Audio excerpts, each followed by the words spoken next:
അസ്സലാമു അലൈക്കും വറഹ്മത്തുള്ളാഹി വബറകാതുഹു. നമ്മുടെ കോഴിക്കോടുകാരനായ ഒരു ചെറുപ്പക്കാരൻ, അദ്ദേഹം കുറേ നാളിങ്ങനെ കാത്തിരുന്ന് ജോലിക്ക് വേണ്ടി അന്വേഷിച്ച് ഗൾഫിലൊരു ജോലി കിട്ടുകയാണ്. കുഴപ്പമില്ലാത്ത രീതിയിൽ തുടങ്ങി നന്നായി അധ്വാനിച്ച് 2 വർഷം കഴിഞ്ഞ് പൈസയൊക്കെ ഉണ്ടാക്കിയിട്ട് ഇങ്ങനെ വീട്ടിലേക്ക് ഒരു പെരുന്നാളിനോടടുത്ത സമയത്ത് ഇങ്ങനെ വരികയാണ്. എയർപോർട്ടിൽ പോയി കുടുംബക്കാരൊക്കെ അവനെ സ്വീകരിച്ച് കൊണ്ടുവന്നു. വീട്ടിലെത്തിയപ്പോൾ അവൻ്റെ സാലറി എന്നോണം കുറച്ച് പൈസ എടുത്ത് വാപ്പാടെ കയ്യിലേക്ക് കൊടുത്തു. വാപ്പാടെ കണ്ണിങ്ങനെ നിറഞ്ഞു.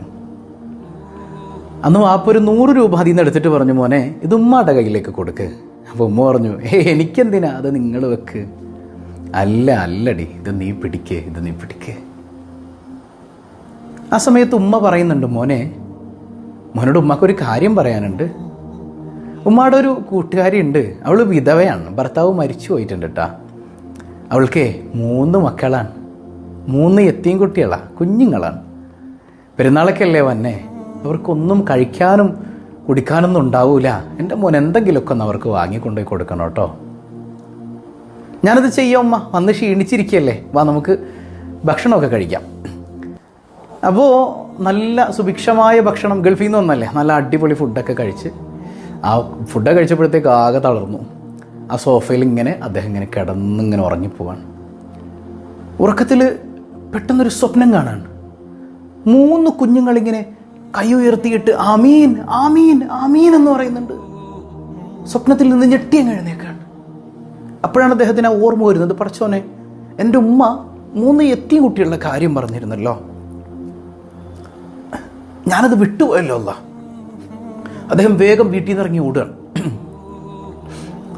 നല്ല പലചരക്ക് കടയിൽ അതുപോലെ തന്നെ സൂപ്പർ മാർക്കറ്റൊക്കെ കയറി ഇറങ്ങി ഒരു വീട്ടിലേക്ക് ആവശ്യമുള്ള ഒരുപാട് ദിവസത്തേക്ക് ആവശ്യമുള്ള സാധനങ്ങൾ 1-2 ചാക്കുകളിലാക്കി തന്നെ അദ്ദേഹം മേടിക്കുന്നുണ്ട്. അപ്പോഴേക്ക് ചെറിയൊരു ചാറ്റൽ മഴയും തുടങ്ങി. അദ്ദേഹം സ്ഥലമൊക്കെ ഉമ്മ പറഞ്ഞത് അന്വേഷിച്ച് കണ്ടുപിടിച്ച് അവിടെ എത്തുമ്പോഴുണ്ട് വണ്ടിയൊന്നും അങ്ങോട്ട് കിടക്കില്ല, ചെറിയൊരു ഇടവഴിയാണ്. അപ്പോൾ ആ മഴയത്ത് വണ്ടി ഒതുക്കിയിട്ടിട്ട് വെയിറ്റിങ്ങിന് തൂക്കാൻ പറ്റുന്നില്ല, അത്ര നല്ല വെയിറ്റുള്ള ആ 2 ചാക്കുകൾ ഇങ്ങനെ മുതുകത്തെടുത്ത് ആ മനുഷ്യനിങ്ങനെ നടന്നു പോവാണ്. വീടിൻ്റെ മുൻവശത്തെത്തുമ്പോൾ ഒരു വീട് എന്നൊന്നും പറയാൻ പറ്റൂല, ഒരു ചെറ്റപ്പുര എന്നൊക്കെ നമ്മൾ പറയുന്ന രീതിയിൽ അത്രയേ ഉള്ളൂ. വാതിലിങ്ങനെ തുറന്നു കിടപ്പുണ്ട്. ആ മനുഷ്യനിങ്ങനെ വാതിലിൽ മുട്ടുമ്പോൾ 6 വയസ്സ് മാത്രമുള്ളൊരു കുഞ്ഞിങ്ങനെ, ഏതാണ്ട് 6 വയസ്സ് തോന്നിപ്പിക്കുന്ന ഒരു കുഞ്ഞ് വന്നു.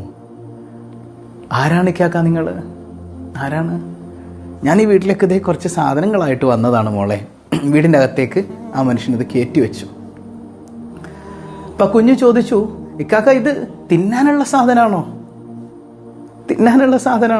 അതേ മോളെ, ഇത് തിന്നാനുള്ള സാധനമാണ്. ആ കുഞ്ഞ് ഭയങ്കര സന്തോഷത്തിൽ വിളിച്ചു പറഞ്ഞുകൊണ്ട് ഓടുന്നുണ്ട്, ഉമ്മ ദേ മലക്ക് വന്നിട്ടുണ്ട് ഉമ്മ. അദ്ദേഹം ഇങ്ങനെ ഞെട്ടിത്തെരിച്ചു നിന്നുപോയി. വല്ലാത്തൊരു അനുഭൂതി, തൻ്റെ ശരീരത്തിൽ എവിടെയോ ഒരു പ്രകമ്പനം പോലെ. ബാക്കിയുള്ള 2 കുട്ടികളും കൂടെ ഓടി വന്നു. ആ കുട്ടിത്തമൊക്കെ ആ മുഖത്ത് മാത്രമേ ഉള്ളൂ കേട്ടോ. അവരുടെ ശരീരം മുഴുവൻ ശുഷ്കിച്ചതുപോലെ പട്ടിണിക്കോലങ്ങൾ എന്ന് പറയുന്ന രീതിയിലാണ് ആ പാവപ്പെട്ട പിഞ്ചു കുഞ്ഞുങ്ങളുള്ളത്. മറ്റു കുഞ്ഞുങ്ങളും വിളിച്ചു പറഞ്ഞു, ഉമ്മ ആദ്യം മലക്ക് വന്നിട്ടുണ്ട്. മറയുടെ പിന്നിൽ നിന്ന് ആ സ്ത്രീ ചോദിക്കുന്നുണ്ട്, ആരാ മോനെ വന്നിരിക്കുന്നത്? ഉമ്മ, ഞാൻ നിങ്ങളുടെ കൂട്ടുകാരി ഇന്നാലിന്നഹളുടെ മകനാണ്, കുറച്ച് സാധനങ്ങളായിട്ട് വന്നതാണ് ഉമ്മ. അൽഹംദുലില്ലാ, എൻ്റെ പൊന്നു മോനെ, അള്ളാഹു അനുഗ്രഹിക്കട്ടെ. പിന്നെ ഉമ്മ, കുഞ്ഞുങ്ങളെന്താ എന്നെക്കുറിച്ച് മലക്കെന്ന് പറഞ്ഞത്? അതൊന്ന് എനിക്ക് അറിയണം കേട്ടോ, എന്താണ് അങ്ങനെ പറയാൻ കാരണം എന്ന്. പൊന്നുമോനെ, ഇക്കുള്ളിടത്തോളം കാലം ഞങ്ങൾ സന്തോഷത്തോടെ ജീവിച്ചു, ഒരാളുടെ മുമ്പിൽ കൈ നീട്ടിയിട്ടില്ല കേട്ടോ. മൂപ്പര് മരിച്ചപ്പോൾ കുറേ പേരൊക്കെ സഹായിച്ചു, അവരുടെയൊക്കെ കനിവ് കൊണ്ട് തന്നെ ഞങ്ങൾ ജീവിച്ചത്. പക്ഷേ കുറേ നാൾ കഴിഞ്ഞപ്പോൾ അവരും മടുത്ത്, പിന്നെ ഞങ്ങൾക്ക് പോയി കൈ നീട്ടാനുള്ള മടി കൊണ്ടാ 1-2 ദിവസമായിട്ട് എൻ്റെ കുഞ്ഞുങ്ങൾ പട്ടിണിയായിരുന്നു. ഞങ്ങളിങ്ങനെ നിസ്കാരം കഴിഞ്ഞിട്ട് കൂട്ടത്തോടെ ഇരുന്ന് ദുആ ചെയ്യും, പട്ടിണി മാറ്റണേ അല്ലാന്ന്. എൻ്റെ കുഞ്ഞുങ്ങളിങ്ങനെ കരയാൻ തുടങ്ങിയപ്പോൾ ഞാൻ പറഞ്ഞു, മക്കൾ വിഷമിക്കണ്ട, അല്ലാഹു തആല നല്ല ഭക്ഷണമൊക്കെ ആയിട്ട് പടച്ചോൻ്റെ മലക്കിനെ പറഞ്ഞയക്കും, എൻ്റെ മക്കളെ ആശ്വസിപ്പിക്കാൻ പറഞ്ഞതാണ് ഞാൻ. എൻ്റെ മോന് ഭക്ഷണമായിട്ട് വന്നപ്പോഴേ കുഞ്ഞുങ്ങൾ കരുതി നീ മലക്കാണെന്ന്. ഒരൊറ്റ കരച്ചില സഹോദരൻ, പൊട്ടിക്കരഞ്ഞു. എൻ്റെ ജീവിതത്തിൽ ഞാൻ ഇതുവരെ ഇത്രയധികം ഒരു സന്തോഷം നിറഞ്ഞ ഒരവസ്ഥ, മനസ്സിന് ഇത്രമേൽ സന്തോഷം നൽകിയ ഒരവസ്ഥ ഞാൻ ഇതുവരെ അനുഭവിച്ചിട്ടില്ല. ഇത്രമേൽ വലിയ സംതൃപ്തിയും ഞാൻ അനുഭവിച്ചിട്ടില്ല. പടച്ചവനെ, ഈ പാവങ്ങളെ ചേർത്തു പിടിക്കാൻ എനിക്കൊരവസരം നീ തന്നല്ലോ അല്ലാ എന്നോർത്ത് ഞാൻ സുജൂദിൽ വീണു എന്നാ ചെറുപ്പക്കാരൻ പറയാം. ഒന്ന് ചിന്തിച്ചു നോക്കിയ സഹോദരങ്ങളെ, നമുക്കും ഇങ്ങനെ മലക്കാകാൻ പറ്റും. ഒരുപാട് കുഞ്ഞുങ്ങൾ, പ്രയാസങ്ങൾ സഹിക്കുന്നവർ, പട്ടിണി കിടക്കുന്നവർ, ഭർത്താവ് മരിച്ചുപോയ വിധവകൾ. ഇന്നത്തെ കാലഘട്ടത്തിൽ ഏറ്റവും വലിയ ജിഹാദ് എന്താണെന്ന് പുണ്യനബി പറയുന്നുണ്ട്. അത് വിധവകളെ ചേർത്ത് പിടിക്കലാണ്, അനാഥരെ, അഗതികളെ ചേർത്ത് പിടിക്കലാണ്, അവരെ സഹായിക്കലാണെന്ന് മുഹമ്മദുർ റസൂലുള്ളാഹി സ്വല്ലല്ലാഹു അലൈഹി വസല്ലം. ബദരീങ്ങളോടൊപ്പ പാവങ്ങളെ സഹായിക്കുന്നവർക്ക് സ്ഥാനം. നമുക്കും ആകാം ഇങ്ങനെയുള്ള മലക്കുകളൊക്കെ.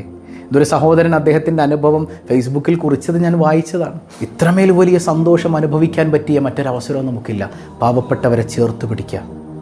ഭർത്താവൊക്കെ മരിച്ചുപോയി, എല്ലാവരും സഹായിക്കുന്നുണ്ട് എന്നുള്ളൊരു തോന്നലിലായിരിക്കും നമ്മളുണ്ടാവുക. അവർക്കൊക്കെ ആവശ്യമുള്ളത് കിട്ടുന്നുണ്ടാവും. അങ്ങനെ ഒരു ചിന്ത നമ്മുടെ കൽബിൽ വന്നു പോകല്ലേ. കുറേ നാൾ കഴിയുമ്പോൾ ആരും തിരിഞ്ഞു നോക്കാനില്ലാതാവും. പിന്നെ അവർക്കും ചോദിക്കാൻ മടിയാണ്. ചോദിച്ചു വരുന്നവർക്ക് നമ്മൾ കൊടുക്കും. പക്ഷേ ചോദിക്കാൻ അഭിമാനം സമ്മതിക്കാതെ എല്ലാ വേദനയും സഹിച്ചു കഴിയുന്ന കുറേ മനുഷ്യരുണ്ട്. അവരെ നമ്മൾ ചേർത്ത് പിടിച്ചാലുണ്ടല്ലോ, അല്ലാഹ് നമ്മളെ കൈവിടൂല. ഉറപ്പാണ്. പാവപ്പെട്ടവരെ, അനാഥരെ, അഗതികളെ, വിധവകളെ നമ്മൾ ചേർത്ത് പിടിച്ചാലുണ്ടല്ലോ, റബ്ബുൽ ആലമീൻ ഒരിക്കലും നമ്മളെ കൈവിടുകയില്ല. അല്ലാഹു റബ്ബുൽ ആലമീൻ പട്ടിണിയിൽ നിന്ന്, ദാരിദ്ര്യത്തിൽ നിന്ന് നമ്മയും നമ്മുടെ അഹ്ലുകാരെയും കാത്തുരക്ഷിക്കുമാറാകട്ടെ.